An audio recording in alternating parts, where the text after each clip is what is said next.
Segundo de Samuel, capítulo 21. Hubo, bajo el reinado de David, una hambruna que duró 3 años. David consultó a Yahvé, y éste le respondió: Saúl y su familia tienen pendiente una deuda de sangre, porque Saúl dio muerte a los gabaonitas. Estos gabaonitas no eran israelitas, pues descendían de los antiguos amorreos, pero los israelitas se habían comprometido con ellos con juramento. A pesar de eso, Saúl había tratado de eliminarlos, llevado por su celo por Israel y Judá. David convocó entonces a los gabaonitas y les dijo: ¿Qué tenemos que hacer como reparación para que ustedes bendigan la herencia de Yahvé? Los gabaonitas le respondieron: No tenemos ningún problema de plata o de oro ni con Saúl ni con su familia, ni tampoco queremos que haya más víctimas en Israel. David les dijo: Haré por ustedes lo que me digan. Respondieron al rey: Un hombre nos masacró, quería destruirnos y eliminarnos del territorio de Israel. Entréguenos ahora 7 de sus hijos para que los ahorquemos delante de Yahvé en Gabaón, en el cerro de Yahvé. El rey les dijo: Se los entregaré. No tomó en cuenta, sin embargo, a Meribal, el hijo de Jonatán, hijo de Saúl, debido al juramento que había hecho a Jonatán, hijo de Saúl, ante Yahvé. Rispa, hija de Agía, había dado 2 hijos a Saúl, Armoni y Meribal. Merab, hija de Saúl, había dado a Adriel, hijo de Barzillai de Mejola, 5 hijos. David los mandó apresar y se los entregó a los gabaonitas, quienes los ahorcaron en el cerro de Yahvé. Los 7 murieron juntos, fueron ejecutados el primer día de la cosecha, al comienzo de la cosecha de la cebada. Rispa, hija de Agía, tomó un saco y lo extendió para ella sobre una roca del cerro, y desde el principio de la cosecha hasta la época de las primeras lluvias impidió que se acercaran a ellos de día las aves del cielo y de noche las fieras salvajes. Comunicaron a David lo que Rispa, hija de Agía y concubina de Saúl, estaba haciendo. David fue entonces a buscar los huesos de Saúl y de su hijo Jonatán, que estaban en Llaves de Galad, pues los filisteos habían colgado sus cuerpos en la plaza de Betseán, después de su victoria sobre Saúl en Gelboe. Pero la gente de Llaves de Galad se los había robado. David trajo los huesos de Saúl y de Jonatán, luego juntó los huesos de los que habían sido ahorcados y enterraron los huesos de Saúl en la tumba de su padre Quis, en Sela, en territorio de Benjamín. Ahí también sepultaron los huesos de su hijo Jonatán y los de los ahorcados. Se hizo todo lo que el rey había ordenado, después de lo cual Dios tuvo compasión del país. Se reinició la guerra entre los filisteos e Israel. David bajó con sus guardias para pelear con los filisteos. En un momento en que David estaba cansado, trató de matarlo un descendiente de Rafa, llamado Isbo-Benob. Llevaba una lanza de bronce que pesaba 300 siclos, 3,5 kilos, y tenía además una espada nueva.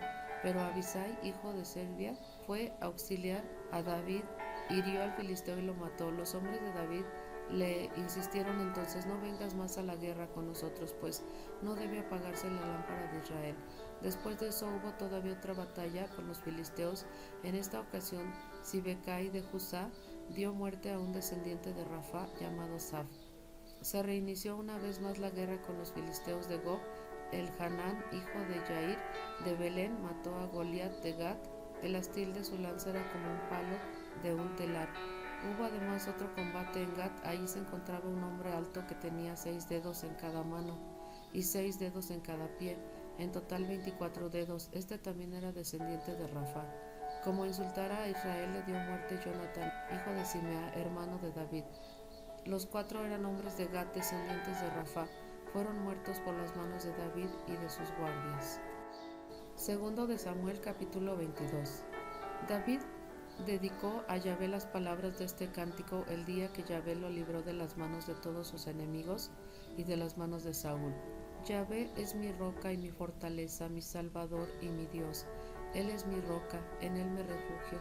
Es mi escudo, mi salvación, mi ciudadela, mi refugio, mi salvador.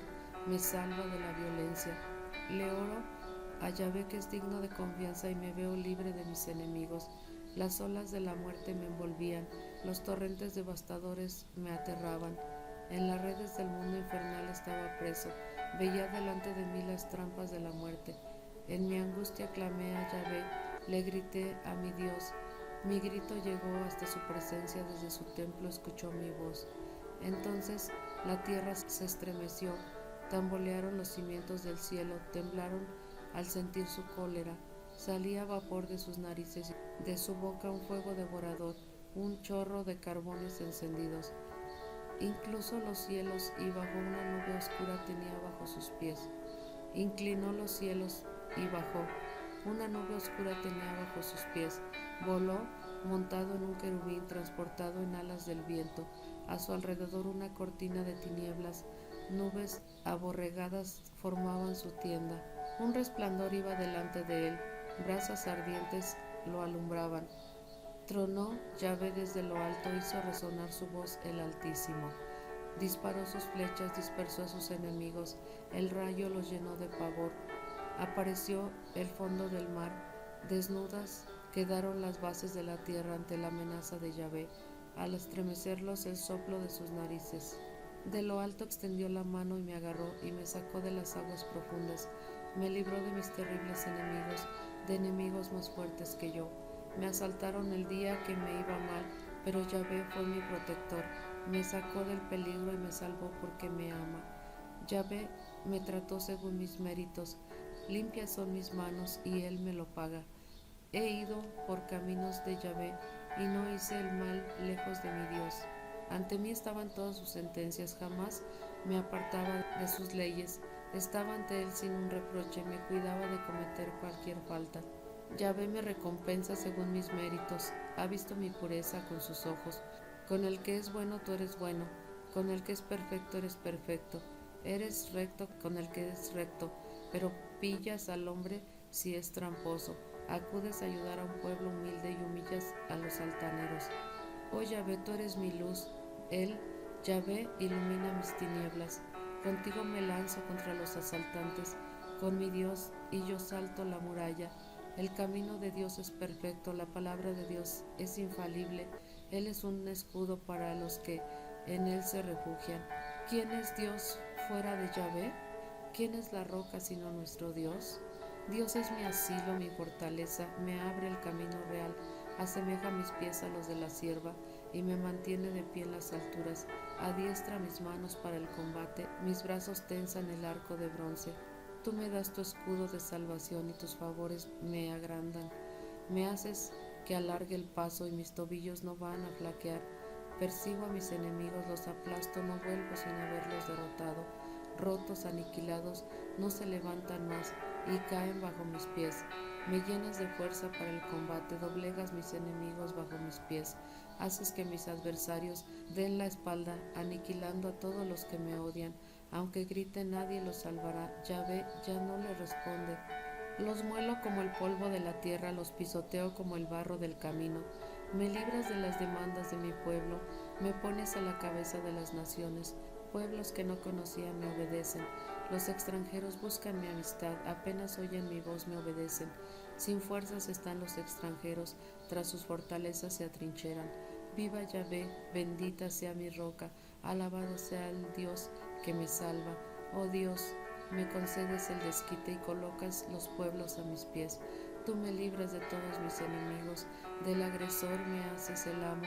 Tú me libras de los violentos, por eso te alabo entre las naciones y quiero cantar tu nombre. Le da a su rey victoria tras victoria y sigue con sus favores a su ungido, a David y a su raza para siempre. Segundo de Samuel, capítulo 23. Estas fueron las últimas palabras de David, oráculo de David, hijo de Jesé, oráculo del que fue puesto en lo más alto, del hombre que consagró el Dios de Jacob, del que cantaban los salmos de Israel. Por mí habló el Espíritu de Yahvé, y en mi boca reside su palabra. Habló el Dios de Israel, dijo la roca de Israel, un justo que es un conductor de hombres que los guía con el temor de Dios. Es luz de la mañana al caer el sol, es como una mañana sin nubes, el que brilla tras la lluvia el césped de la tierra. ¿No es eso mismo mi casa para Dios, para el que me reservó una alianza eterna, bien ordenada y bien garantizada? ¿No hará que germine mi salvación todo lo que yo he deseado? La gente sin fe ni ley es solo espinas que se tiran, no se toman con la mano. El que quiere atravesarse con ellas se arma de un fierro o de un ástil de lanza y se queman, se consumen en el fuego. Estos son los nombres de los valientes que estuvieron al servicio de David. Isbaal, el Jacmonita, el jefe de los tres, quien con su lanza ultimó de una vez a 800 hombres. Después de él, Eleazar, hijo de Dodo, el Ajojita, quien era uno de los tres valientes, estuvo con David en Pasdamín cuando los filisteos se concentraron para pelear. Los israelitas se retiraban, pero él les hizo frente, peleó por los filisteos hasta quedar con la mano tan cansada que se le crispó en la espada. Ese día Yahvé otorgó una gran victoria. El ejército volvió inmediatamente, pero no tuvo más que despojar a los enemigos. Después de él, Sama, hijo de Ela, el Jararita, los filisteos se habían reunido en Lehi. Había allí un campo de lentejas y el ejército dio la espada ante los filisteos. Entonces él se puso en medio del campo, se abrió paso y derrotó a los filisteos. Yahvé concedió una gran victoria. Entre los 30 hubo 3 que bajaron a reunirse con David en tiempo de la cosecha, en la gruta de Adulam, aunque una compañía de filisteos acampaba en el valle del Refaín. David estaba en el refugio y había un destacamento de filisteos en Belén. David tuvo un deseo y dijo: ¿quién pudiera traerme agua para tomar del pozo que está en la entrada de Belén? Los 3 valientes se abrieron paso a través del campamento de los filisteos, sacaron agua del pozo que está en la entrada de Belén y la llevaron y se la pasaron a David, pero éste no quiso tomarla y la derramó como ofrenda ante Yahvé.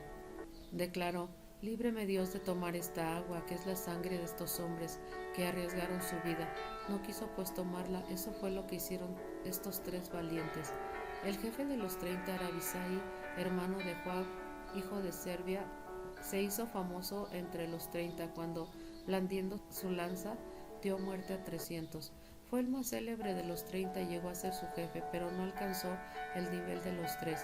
Benanías, hijo de Joiada, era un valiente autor de numerosas hazañas. Venía de Cabuel. Él fue quien derrotó a los héroes de Moab. Un día de nieve bajó un pozo para matar allí a un león. También derrotó a un egipcio muy alto. El egipcio tenía en su mano una lanza. Benanías avanzó contra él con un garrote, le quitó la lanza de la mano al egipcio y lo mató con su propia lanza. Esas fueron las hazañas de Benanías, hijo de Joiada, y se hizo famoso entre los 30 valientes.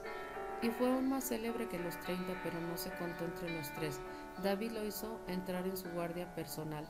Asael, hermano de Joab, formaba parte de los 30. Lo mismo Elhanán, hijo de Dodo de Belén. Geles de Bet-Pele, Ira, hijo de Iques de Tecoa. Abiezer de Anatot, Sibecai de Husa, Salmón de Ajob, Mahrai de Netofa, Geled de Baana de Netofa, Itai, hijo de Ribai, de Gibea de Benjamín, Benaías de Pireatón, Hidai de los torrentes de Gaz, Abibal de Beta Araba, Asmavet de Bahurim, Eliahba de Salbón, Yacén de Kimso, Jonathan, hijo de Sama de Harar, Ahiam, hijo de Sarar de Harar, Elifelet, hijo de Ashabai de Betmaaca, Eliam, hijo de Agitofel de Gilo, Jezrai del Carmelo, Parai de Arab, Yigel, hijo de Natán de Soba, Baru de Gad, Selec el Amonita, Nahrai de Berot, quien era escudero de Joab, hijo de Serupia, Ira de Yatir, Garet de Yatir, Urías elitita, en total 37. Segundo de Samuel, capítulo 24. De nuevo se encendió contra Israel la cólera de Yahvé, quien impulsó a David a causar su desgracia. Anda, le dijo, y haz el censo de Israel y de Judá. El rey dijo a Joab, jefe del ejército que estaba con él: recorre todas las tribus de Israel desde Dan hasta Berseba, cuenta al pueblo y así sabré cuántos son. Joab dijo al rey: que Yahvé tu Dios multiplique 100 veces al pueblo y que lo vean los ojos de mi señor el rey. Pero ¿por qué el rey mi señor quiere tal cosa? Pero como la palabra del rey era una orden para Joab y los jefes del ejército, salió de la casa del rey junto con los jefes del ejército para ir a hacer el censo de la población de Israel. Atravesaron el Jordán y acamparon al sur de Aroer. La ciudad está en medio del torrente de Gad. Continuaron luego hacia Yazer. Después llegaron a Galad, al territorio de los hititas de Cades, y de allí a Adán recorrieron los alrededores en dirección de Sidón. Llegaron a la fortaleza de Tiro y atravesaron las ciudades de los hivitas, de los cananeos. Luego salieron hacia Beerseba en el Negev de Judá. Recorrieron pues todos el país y regresaron a Jerusalén al cabo de 9 meses y 20 días. Joab le entregó al rey el número exacto de la población. Israel contaba con 800,000 hombres de armas capaces de manejar la espada y Judá con 500,000. Pero enseguida el corazón de David se puso a palpitar. Había censado al pueblo. Le dijo a Yahvé: cometí un gran pecado, perdona, Yahvé, ahora el pecado de tu servidor. Actué como un tonto. Al día siguiente, mientras David se levantaba, la palabra de Yahvé fue dirigida al profeta Gad, el vidente de David. Ve a transmitir a David esta palabra de Yahvé. Te propongo 3 cosas, elige una y la llevaré a cabo. Gad se presentó ante David y le dijo: ¿qué elegirás? ¿3 años de hambruna en todo el país? ¿3 meses huyendo de un enemigo que te persigue? ¿O 3 días de peste en el país? Piénsalo, tú me dirás qué respuesta debo llevar al que me envió. David dijo a Gad: estoy en un gran aprieto, pero es mejor para nosotros caer en las manos de Yahvé, porque él es rico en misericordia, antes que caer en las manos de los hombres. David escogió la peste. Era el tiempo de la cosecha del trigo, y Yahvé envió la peste a Israel desde esa mañana hasta el plazo fijado. El flagelo golpeó al pueblo y murieron 70,000 hombres desde Dan hasta Beerseba. El ángel exterminador extendió su mano hacia Jerusalén, pero Yahvé se arrepintió del mal y dijo al ángel exterminador: detente, retira tu mano. El ángel de Yahvé estaba en ese momento cerca de la era de Arauna, el Jebuseo. Cuando David vio el ángel que castigaba a la población, se volvió hacia Yahvé y le dijo: yo pequé, yo cometí esa gran falta, pero ¿qué hizo el rebaño? Que tu mano se abata sobre mí y la casa de mi padre. Ese día el profeta Gad fue a ver a David y le dijo: sube y levanta un altar en Yahvé en la era de Arauna el Jebuseo. David subió entonces de acuerdo a las palabras de Gad, tal como Yahvé lo había ordenado. Ahora bien, Arauna estaba mirando, vio al rey con sus servidores que venían donde él. Arauna salió y se postró con el rostro en tierra delante del rey, y le preguntó: ¿por qué el rey mi señor viene a la casa de su sirviente? David le respondió: vengo a comprarte la era para levantar allí un altar a Yahvé, pues así cesará el flagelo que se abate sobre el pueblo. Arauna dijo entonces a David: que el rey mi señor tome y ofrezca todo lo que estime conveniente. Aquí están los bueyes para el holocausto, la rasta y los yugos de los bueyes proporcionarán leña. Todo eso, señor, se lo da Arauna al rey. Arauna le dijo además: que Yahvé tu Dios acepte tu sacrificio. Pero el rey respondió a Arauna: no, quiero pagarte su justo precio. No quiero ofrecer a Yahvé mi Dios holocaustos que nada me cuestan. David compró entonces la era de los bueyes por 50 siclos de plata. David levantó allí un altar a Yahvé y ofreció en él holocaustos y sacrificios de comunión. Entonces Yahvé tuvo piedad de Israel y se apartó la peste de Israel.